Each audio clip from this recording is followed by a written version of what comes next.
Thank you for your patience.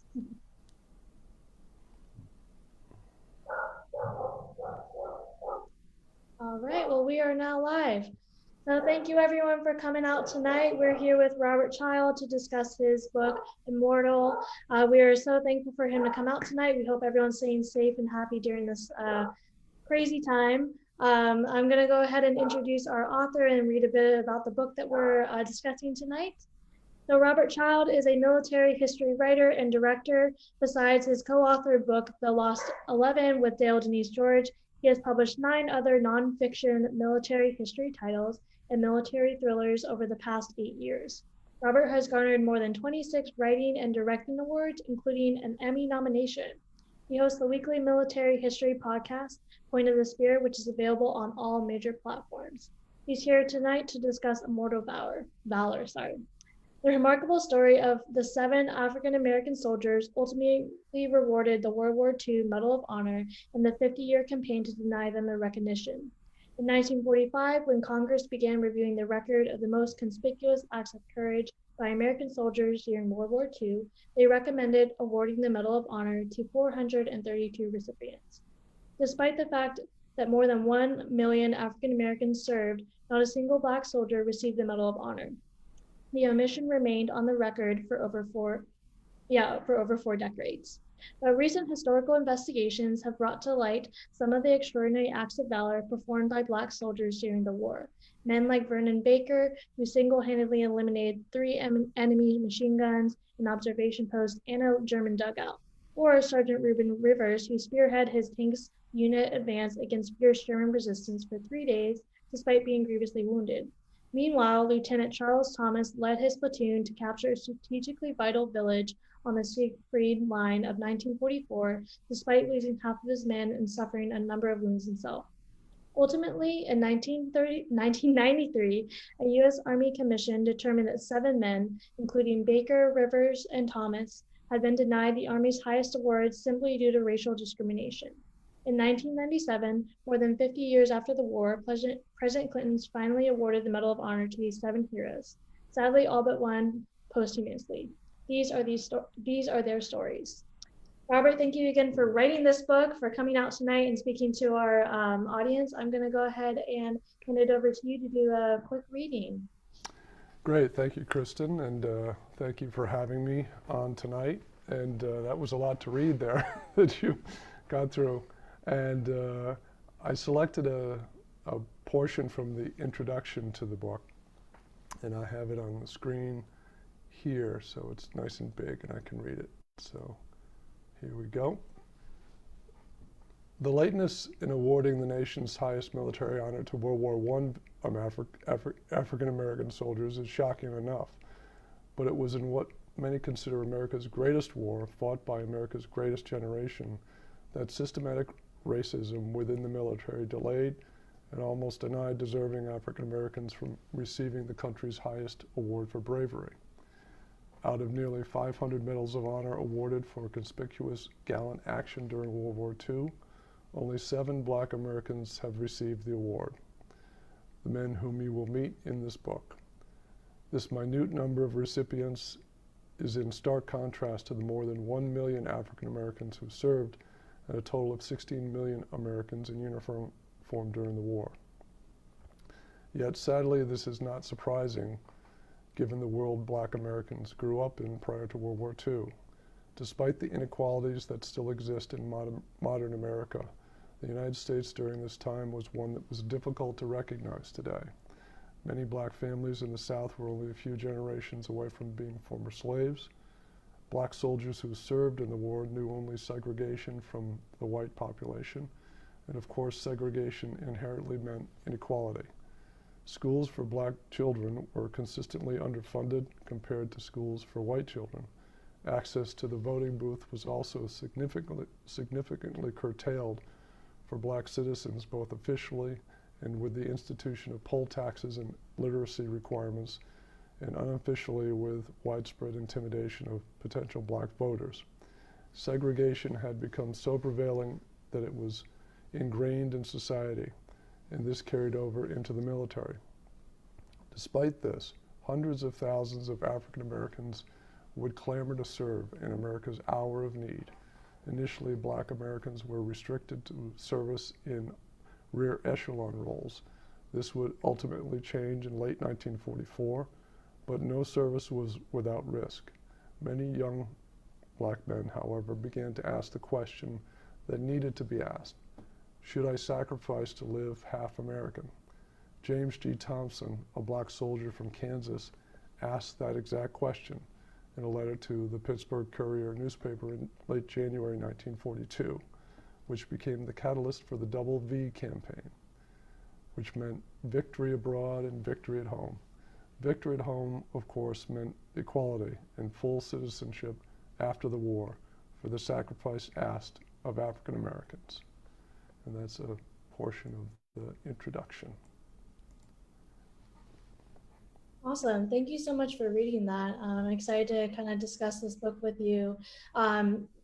Before we do our discussion, just please note that we're going to allow some time at the end for all of our viewers at home. If you have any questions for Robert that you'd like to ask him, there is a chat function at the bottom of your screen. You can enter any question in there, and then we'll kind of go from there towards the end, make sure that your questions all get answered.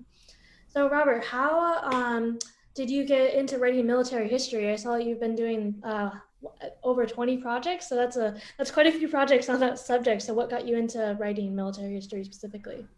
Well, I had a history minor in college because I always loved history, and my major was communications.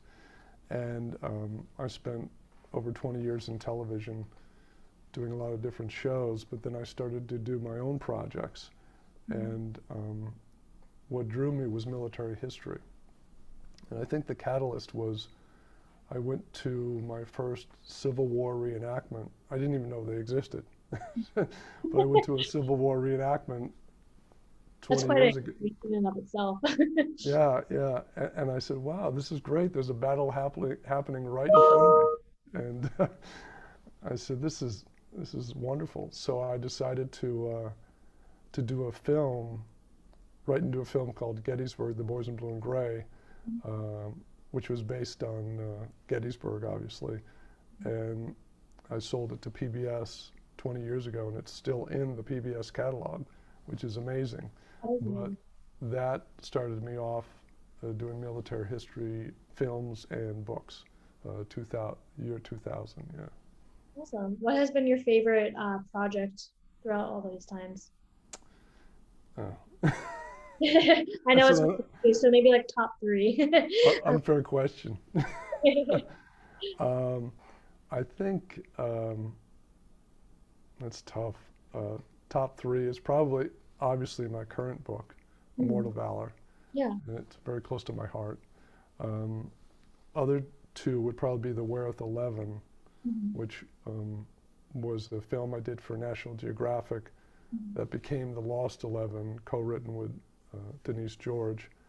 And then probably a film I did with Captain Dale Dye called USS Franklin, Honor Restored, which is about the almost sinking of the USS Franklin aircraft carrier in World War II. And I got to interview a lot of World War II veterans, sailors from that ship, and it was a very emotional film to do. Yeah, I see. How has filmmaking, that's very different from writing and yet also pretty similar in some senses. So how has your experience in film influenced your writing style and influenced the writing of Immortal Valor? Well, I come from sort of a storytelling background as a director and a screenwriter, and I think that it's helped my writing in that I can paint the picture for people visually more easily than someone who may have not come from writing screenplays and having to convey, a sense of visual spectacle on the page. So I think that carries over from doing films. Yeah. And it helps a great deal. Are there any specific images or pieces of history that has kind of like resonated with you or stuck with you that you've read or written about? Yeah, I did a film in Canada about 12 years ago about World War One, and it was called Dominion Day. And I didn't realize how horrific World War One was. And I had the opportunity to go over to France and Belgium and tour some of the sites, and it was very emotional. Even though America came in late to the war, I was doing the film for a Canadian company, so we were telling it from the Canadians' perspective. And they really lost a lot of soldiers in that war. And that stuck with me. If people read about World War One, it's really a horrific conflict. Yeah, and definitely using imagery to kind of express that is a hard feat to take on, especially in weighted topics like Immortal Valor. Was there any images in Immortal Valor that you had an especially difficult time with, or what was the process of writing such a topic like this? All the stories were a challenge because there wasn't really much information, if any, on these men's backgrounds. And my goal in the writing was to bring these men's stories to life beyond their Medal of Honor citations, because that's what basically existed. And some of the Medal of Honor recipients were more well known than others, and two were really unknown, virtually unknown. Willie James Jr. Was one of them, and it was tough to dig into their past, but it was like putting together a jigsaw puzzle of speaking with the families and researching the information, then going on Ancestry.com and tracing their lineage and see who they knew. Oh, yeah. It was a fact-finding mission. But as far as painting a picture of images that stuck with me, John Fox's story is very compelling.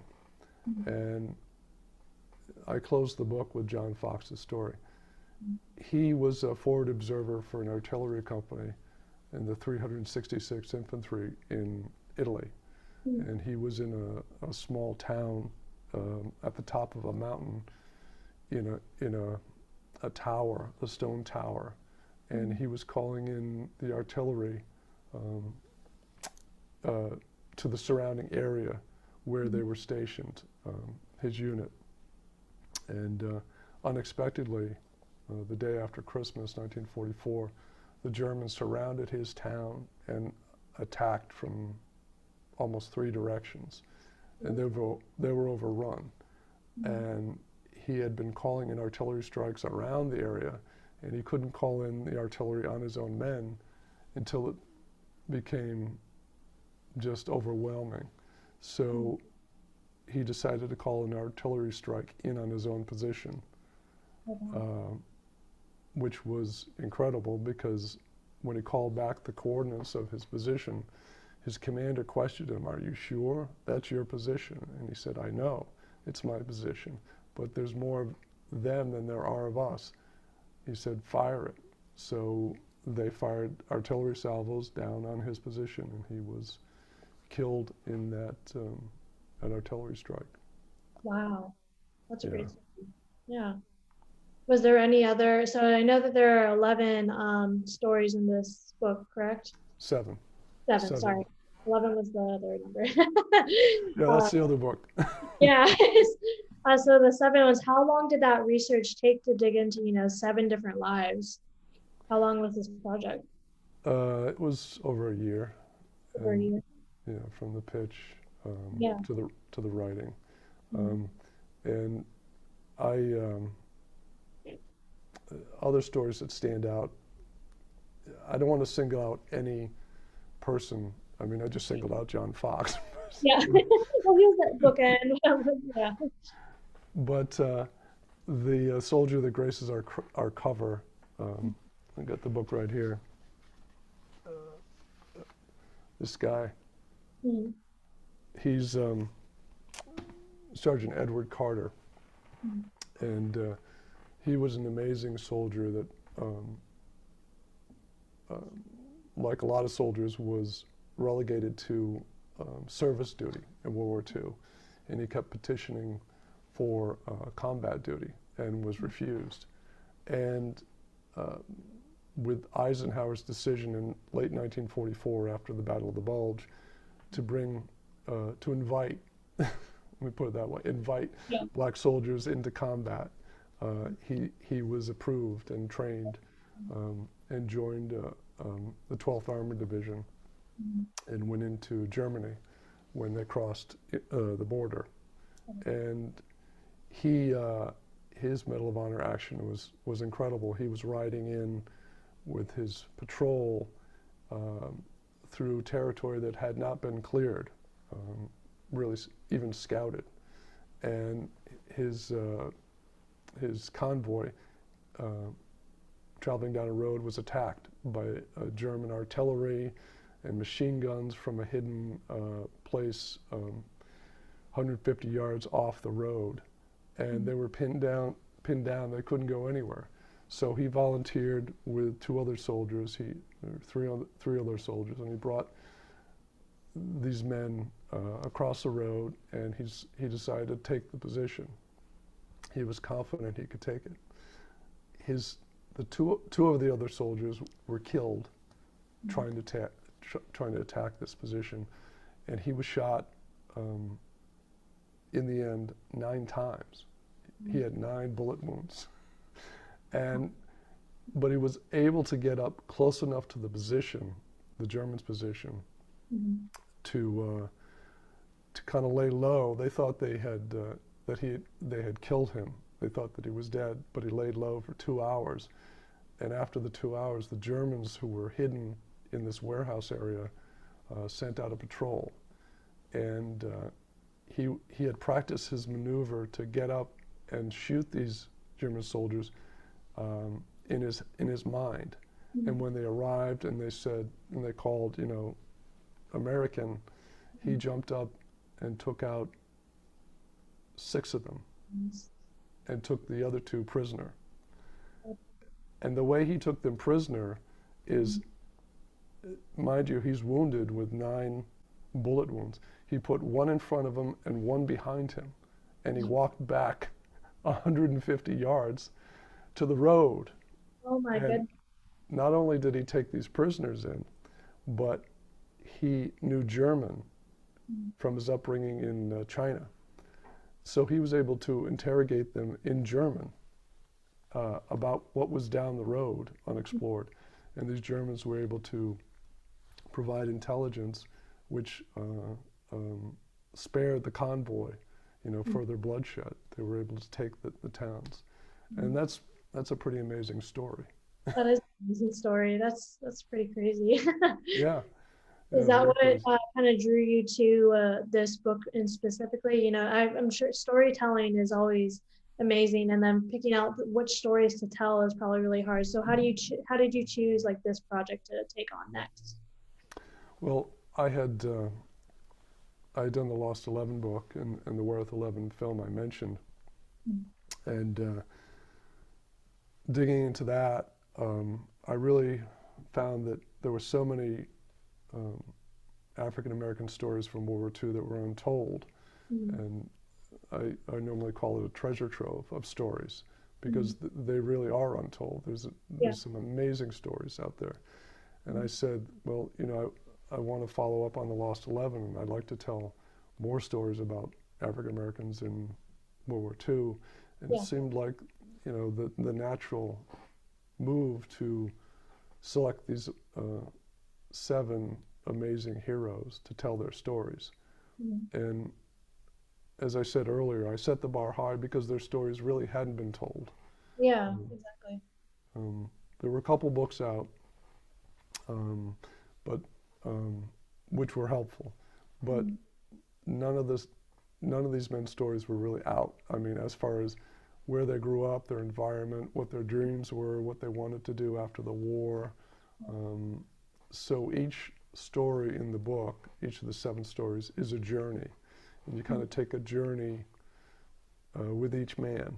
And and each story starts not necessarily at, at birth. Yeah. That might take a while to tell those stories. Exactly.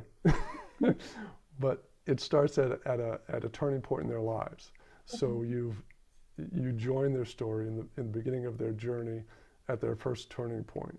Either they're going off to war, or they're getting into college, or something else is happening, or so you're kind of hooked in right away. Yeah. Um, Did you notice any trend in how you're telling these stories? Because I know that there's 7 different stories. So did you notice any specific reasons why these men went to war, reasons why they weren't acknowledged for the things, well, besides the obvious that was hated, but like any specific stories that were like hidden, or just how did you go down that research path? um, well, I discovered several things that were consistent. And number one, they were all patriotic, irregardless of the racism that was present in the late 1930s, early 1940s. They're all patriotic, and they wanted to serve their country. And John Fox, who I mentioned earlier, actually went to ROTC. Oh, And in 1938, there were only 2 colleges in the United States that offered ROTC to black Americans. And one of them was Wilberforce University, and that's where he went. So he wanted to be a soldier. He was a career soldier, and he rose to be a first lieutenant. But they were all patriotic. They were all humble. I call them all humble heroes, because I mean, they all felt like they had a job to do. Vernon Baker, one of the 7 recipients, he says, we were just doing our job. He didn't want to be called a hero. And an example of someone returning to work is Sergeant Carter, who I mentioned earlier. After he interrogated the Germans and they were able to find out information about what was down the road, he was sent to the hospital, and he was in the hospital for several weeks recovering from his 9 gunshot wounds. And yeah, I can imagine that would take a little while. yeah, and I read the letter that he sent home to his wife, saying, I'm not too bad off, it's only 9 gunshot wounds, and then Oh, he named where they were. oh, that's And but the funny thing is, he got tired of hanging around in the hospital, so he wanted to get back to his unit. So what he did was there was another soldier recovering in the same hospital that was going back to the 10th Armored Division, he in the 12th. And he hitched a ride with this captain of the 10th Armored Division back to the front. Oh my goodness. How do you manage to do that? Yeah, back to his unit. So he got to the 10th Armored, then he walked the rest of the way to where the 12th Armored was. And when he arrived at his unit, just about that time, the hospital called, and his commanding officer and reported Sergeant Carter had gone AWOL. Oh my goodness. It's like he left. No, he actually just went back to work. And his commander, Russell Baker, said, not to worry, he's back here with us. Oh he, my just, goodness. he just showed up. That's pretty cool right there. So, isn't that amazing? That is really cool. It definitely shows the character and personality of him. Yes, it does. And that gives you a little glimpse into, what these men were like. Yeah. And, I mean, it's just mind blowing. Yeah, You just want to be back in the war. exactly. Yeah. Hard to imagine that, but I think Yeah, his dedication is definitely shown there. That's amazing, and especially his dedication to his unit. yeah, absolutely. And that's what I bring out as well in the introduction to the book. Universally, yes, these men were all serving for country and a higher authority, but when you got right down to it, they were serving for their fellow brothers in arms. Yeah. They didn't want to let each other down. and that Yeah. was the key. Yeah. That's amazing and great to hear those stories as well. What are your hopes for this book? Like, who is your ideal audience? Like, what when you wanted to tell the stories out into the world, like, what would you like to have seen happen with these stories? Well, I didn't write it for, I wrote it for a broad audience, Mm, um, more than just the military historian. There mm, is, the unit numbers and things like that in the story, but they're not, they don't overwhelm, so you don't get lost in, all right, where are they now and what unit mm, were they with? I tried not to do that. I tried to write a broader story so that no matter what color you are, you can see yourself in these men mm, and what they had to go through. yeah, Um, so it's more of a general, broader audience that I wanted to introduce these men to. mm, And you know, I, I've always had a goal to have people interested in history because I have such a passion about it. And when you can tell it in a story form and draw people in, mhm. that that's always a good thing. So But that's good. yeah, I mean, it's for men and women and a broad audience that want to read stories about amazing people. Yeah, definitely. What projects are you working on next? Is there any cool stories or anything, new film projects or books or anything that you're working on next? Yeah, I have a.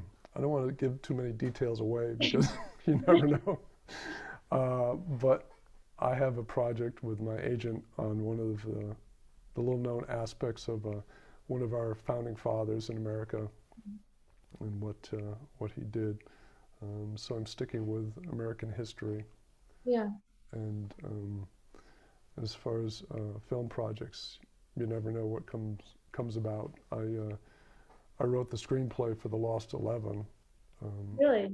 yeah, and my agent is shopping it, Mm. and it's gotten very favorable coverage in Hollywood. So Congratulations. That's thank amazing. you. And some A-listers have read it. I can't name them. I wish I could. You're like, I really wish I could. I wish I could, but I'm telling the truth. Some of the biggest African American actors on the planet have read it. Oh, that's amazing. Yeah, so fingers crossed. Yeah, good luck with that. So, Thank you. what drew you into storytelling specifically? Because there's so many different aspects into telling stories. And so, like, what are the most important things that you try to accomplish when you're telling a story? Well, I think this comes from screenwriting is structure. Mm, Um, I think structure is really paramount to telling a good story, and I always lay out my structure. Um, some people have systems of structure, like um, there's a screenwriting structure that's used all over Hollywood called Save the Cat, mm, which is the 15 story beats. And um, I like to have story beats in each story so that you're hitting, even if it's a nonfiction story, a true life story, you're hitting certain beats that advance the story. mm, I never want to bore the audience. I think of the readers as my audience, mhm. and Yeah. you know, and they're sitting down and reading a Kindle or a e-reader or a hardcover book, and they want to be entertained. I mean, Mm, yeah. they want to feel some emotion. Mm, So the structure allows you to do that. You have to be a certain place here, and that to advance the story, you can't leave a scene without, you know, something occurring that gets you to the next scene. And okay. in writing, you're actually writing scenes, even Mm, though it's nonfiction. mm, Um, and even though these events truly happened, mm. you can choose what to focus on as far as the scene, and that's the key. So I think structure is paramount, and the writing, my writing style hopefully gets better with each passing book. Yeah. Yeah, I can imagine. With each story, I know there are 7 different stories in this one. So do they all have similar structures, or were you trying to emphasize different things for different stories? How did you Yeah, choose each story? yeah. With this book, definitely had a structure because I Mhm. knew how many words I had to write. The um, the book is about 86,000 words, which is the length of essentially a thriller, a mystery thriller. Um, but I wanted to have each man's stories told in 3 acts. So Mhm. each of the men's stories has 3 chapters.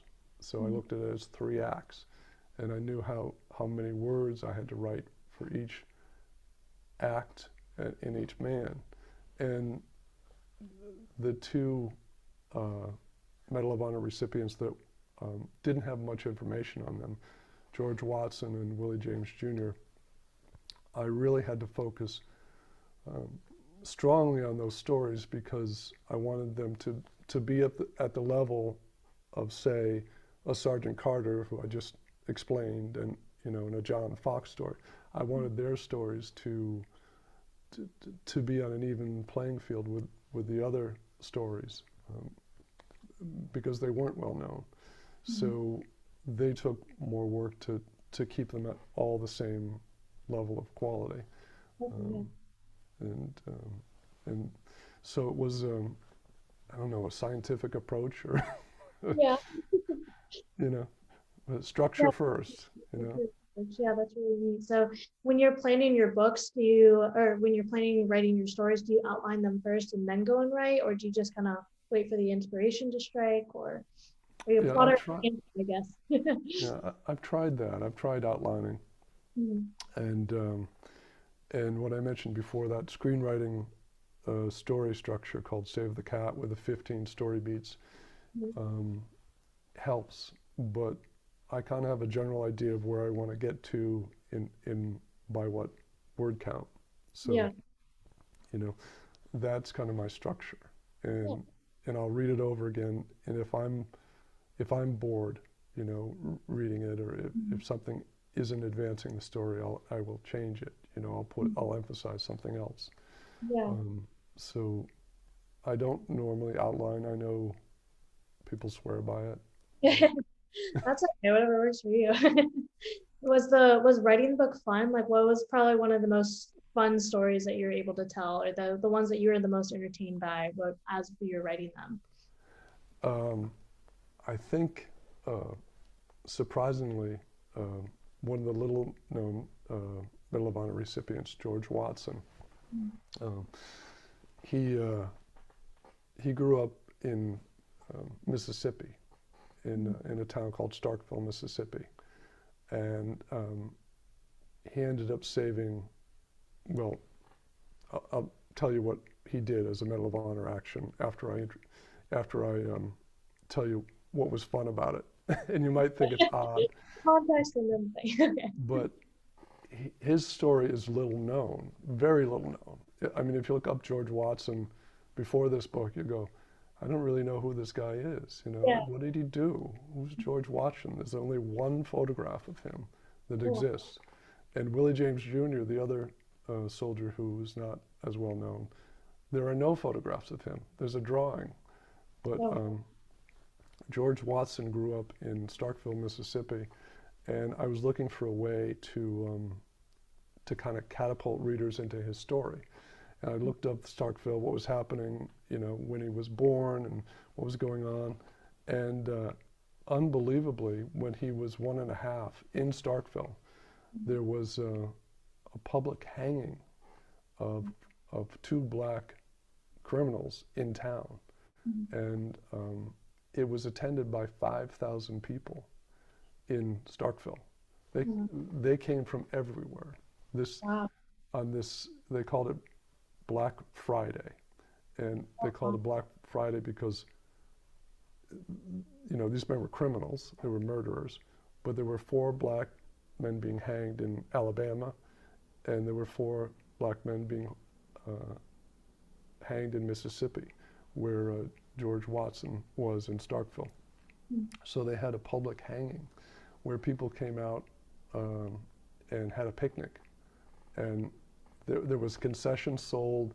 There were politicians. Oh, Eh, yeah, c- politicians were there buying popcorn and soda for the kids to pass out.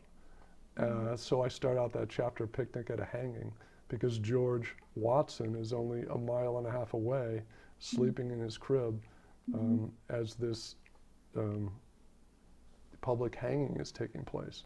And it's horrific, but it kind of gives you a glimpse into this time in our country where right. people 5,000 people. I mean, there's quotes that I use in the story from the Chicago Tribune, where they sent a reporter down to this hanging. It was big news, and this was happening as George Watson was sleeping, you know, in his Yeah, that's crib. like an interesting spot to start his story, because he's only one, but it sets the backdrop for, what's going on. Yeah, the environment he grew up in. But the two men who were put to death had killed a railroad porter for his weekly pay of $25. So I'm not saying that these men didn't Right. deserve. Yeah, exactly. Yeah, but more so the selling of the concessions or, Yeah, the yeah, people who but yeah. exactly. I painted the picture, the spectacle that was unfolding, with the politicians and one newspaper also reported that after the hanging, which was before noon, people rushed the gallows and wanted to cut away a piece of the rope to bring home as a souvenir. Wow, that's so. So So what now, was the fun part of that story then? Because that's not exactly fun, but well, no, it's not fun, but was it interesting to write? it was fun to recreate that scene Yeah. as a scene of irony of Okay.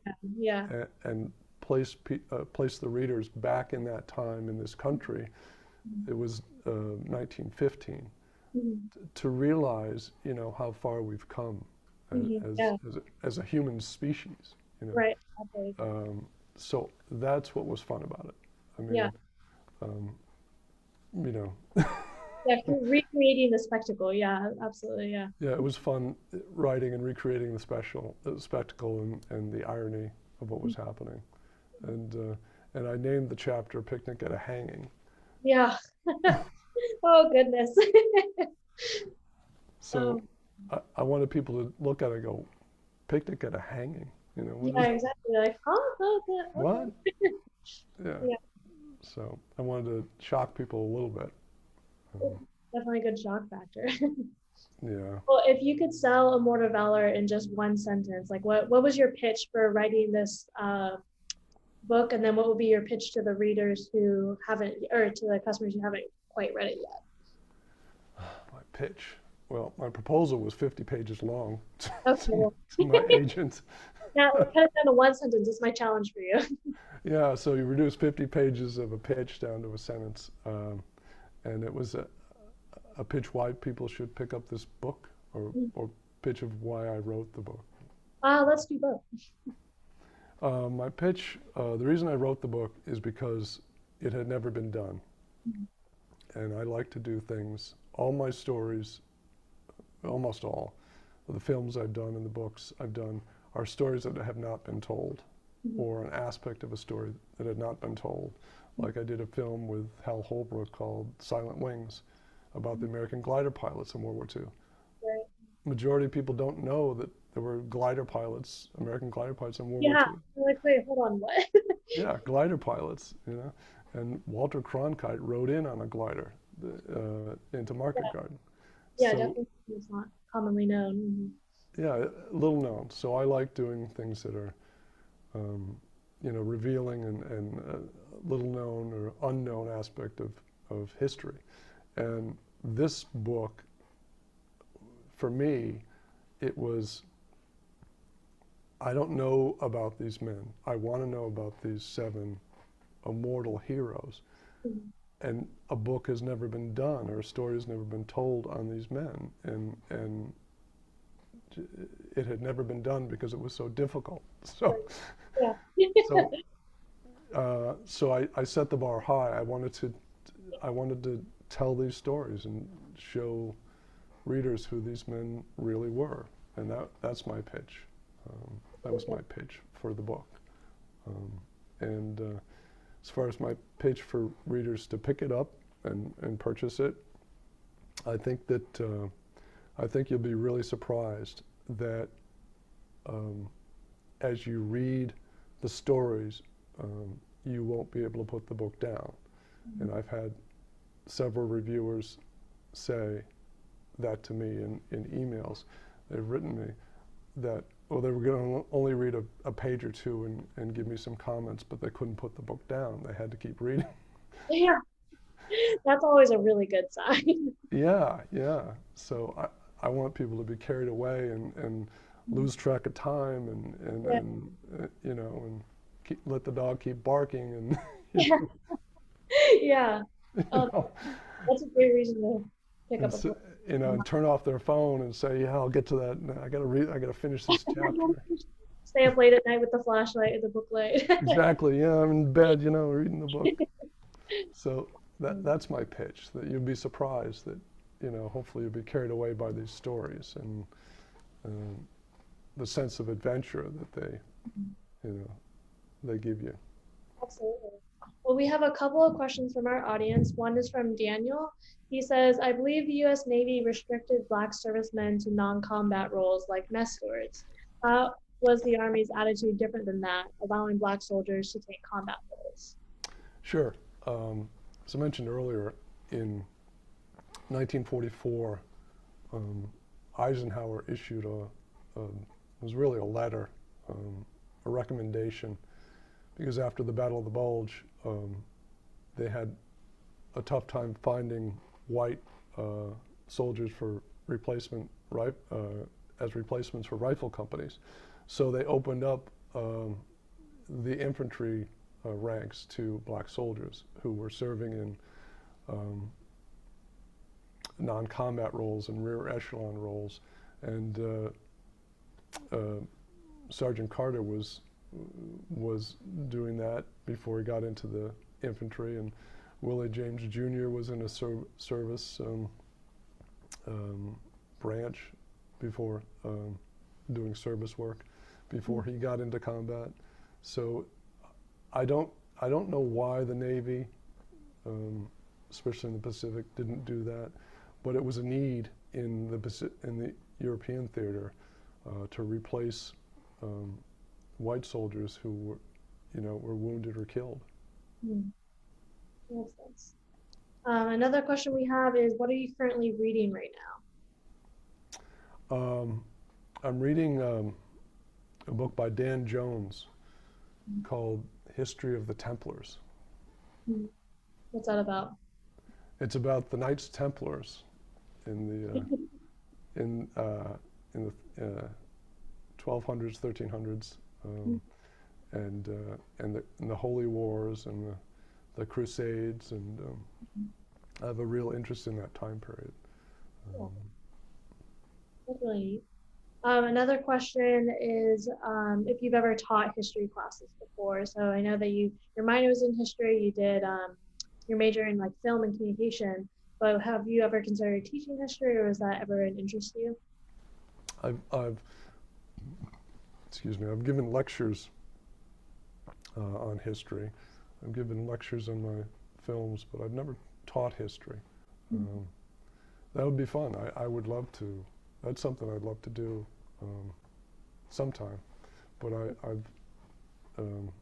I've given lectures about history. I've given a lot of public speaking lectures. And, what's been your favorite lecture to do? I gave a lecture at the World War II Museum a couple years ago when my Lost 11 book came out, and there were more people than I expected at the venue.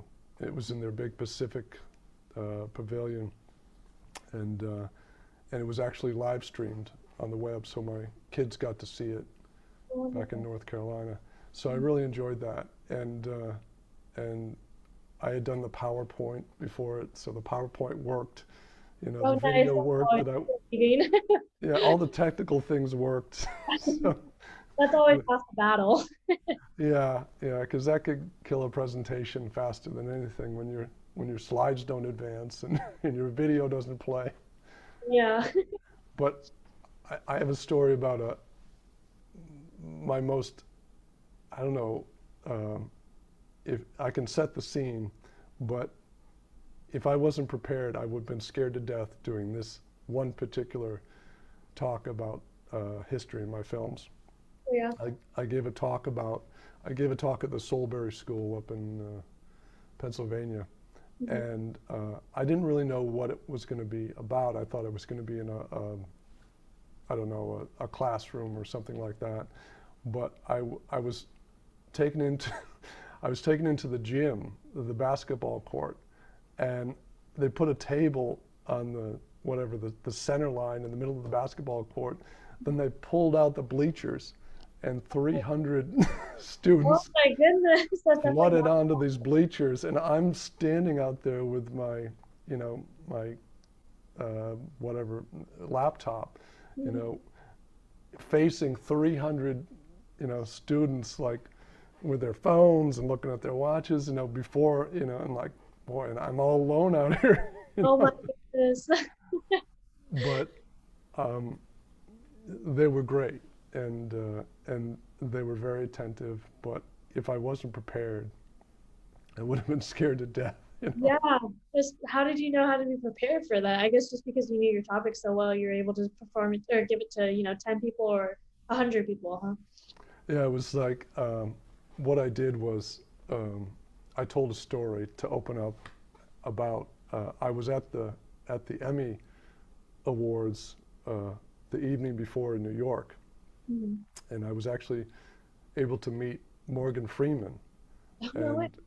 and yeah, he was getting an award for Discovery Channel, and I told the story of actually meeting Morgan Freeman by chance, and Mhm. I had a DVD of my film in my hand that our group was sort of surrounded around the table, and I was able to hand Morgan Freeman my film. Oh my goodness, there you go. That's amazing. That's quite a story. Yeah, yeah, and that's the story I tell from the Emmy Awards because we didn't win the Emmy for my film, but meeting Morgan Freeman and handing him my DVD is just as good. Oh, that's pretty darn good. That's amazing. And I had kids coming up after the presentation at the Solberry School and saying, "I just want to shake your hand. Is this hand that shook Morgan Freeman's hand?" I said, "Yep, this is the That, hand. This is the hand that shook Morgan Freeman's hand. Oh, can I shake your hand?" So that is good. so cool. That's so fun too. So isn't that funny? I kind of knew if I told that story that, That you receive some credibility among the students. well, at least a little bit of coolness. That's pretty cool. Yeah. We have another attendee who says, "Thank you so much for this event. How did you research for this book with such obscure information?" So I know we touched on that a little bit earlier, but what was more of your process going down that research trail and like digging for clues and stuff? Well, I talked to the families extensively. I was put in touch with them by the Congressional Medal of Honor Society, and they were a great resource. Aline Carter, um, Sergeant Carter's daughter-in-law, was fantastic, especially with photographs and connecting me with other family members. But one of the main resources I used was Ancestry.com because I wanted to piece together where they were, where they grew up, who lived in the town. And I don't want to sound like a commercial for Oh, that's Ancestry. fair. Are you getting paid to promote Ancestry? Yeah, exactly. I should have Ancestry.com across the bottom here. But Ancestry.com and Fold 3 are amazing. And I was able to call up the census from their towns, these men's towns, and see who was living in the house. Uh, the census gave, how much they made per year. I found out that George Watson was a fireman. I looked up their marriage records, so I was able to piece together from the genealogy the puzzle, and that was a great resource because it led to other people that I contacted. And another great resource was the Veterans History Project, which is part of the Library of Congress. Um, Vernon Baker, one of the recipients, has 3 hours of interviews on camera on that website. Plus, I looked up interviews with people who served in the units with these men, and they could give insight, into what was happening as well. So it was really like digging into the deepest recesses of the archives, Where did you get that research experience before? Like, how did you know how to navigate all that information and what's relevant, what's not relevant? Like, how did you kind of learn those experiences? From my television work, my documentaries.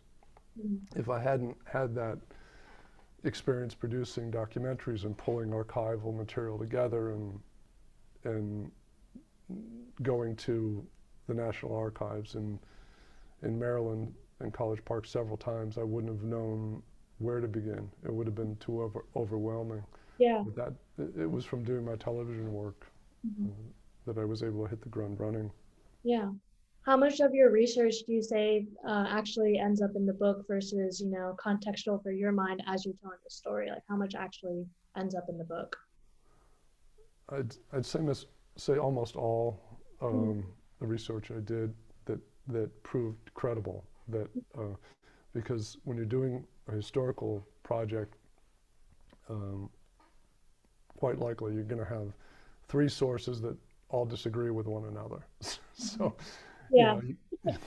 it's just the way it is. And so, this stuff that kind of proved out that I could confirm was accurate, that's what I put in the book. So, 70–80% of it, I guess. Yeah. Awesome. Well, is there anything else that you'd like to tell our readers or say about the book? The book came out just this past week, so it's brand new. It's fresh. It's new, yeah. We have it Hasn't been sitting on the shelf for years. It's and it's great to see your book on the shelf. I actually went over and visited my book at Barnes and Noble today, and signed a couple copies for them. Oh, and, that's great. Which is always great. Yeah. But I would just like people to know that these are very, very good stories, and it's not a dry history at all. And if you want to kind of get into the time period and the history and read about some real heroes, I would recommend you pick up the book. Awesome. Well, thank you so much again for joining us tonight and for such a great discussion. We definitely learned a lot about some fun stories, about research techniques, and it's so interesting your background in film and how that has translated over to this book. So I'm excited to read it. You've sold me. Great. Haven't read it yet and would like to purchase a copy. If you're here at Tallahassee, visit us at Midtown Reader. We're here in the center of town. If you're not local to Tallahassee, you can order online at midtownreader.com. We ship nationwide, so we'd love to get you a copy of Robert's book. Robert, again, thank you for joining us tonight, and for all of our viewers at home, thank you for joining us, and we wish you a happy evening. Thank you. Good night. Night.